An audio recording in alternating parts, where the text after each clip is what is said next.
سلام به رفقای گل، خوش اومدین به اولین ویدیوی کانال من.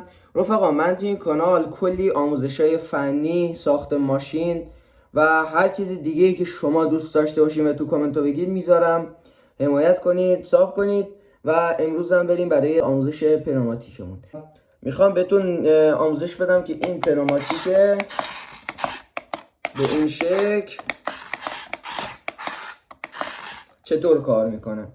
خب بچه ها نگاه کنید، این که روی ماشین خیلی صاف و تمیز، به جز اینجا خیلی صاف و تمیز، اما اینجا برای خودش یه جریانایی داره.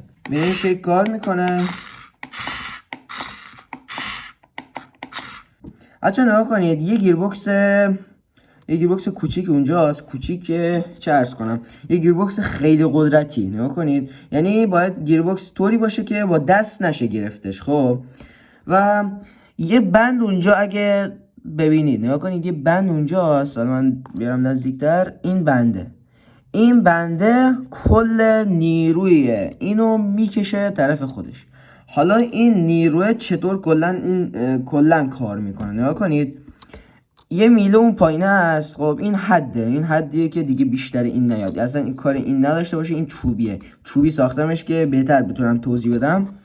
این میله آهنی شاسی ماشینمونه، یعنی کل وزن و این چیزا روی این سواره، یعنی این نباشه ماشین کاملا میخوابه. خب حالا این میله با این میله، نگاه کنید، این دوتا میله و این که کلا گیربکسه، این دوتا میله هم وصل میشن به گیربکس اصلیمون. اون موتور و گیربکس هم که جدا ویدیو براتون میذارم چطور بسازینش. حالا اینجا باز یه میله دیگه به اینا نصب میکنیم. بچه نگاه کنیم، مثل یه اله کلنگ. یه طرف اله کلنگ گیربکسه، یه طرفش باید یه سیم، یه نخ وصل بشه به گیربکس. به همین راحتی. خیلی ساده است بچه ها، خیلی نمیخواد سخت بگیرید.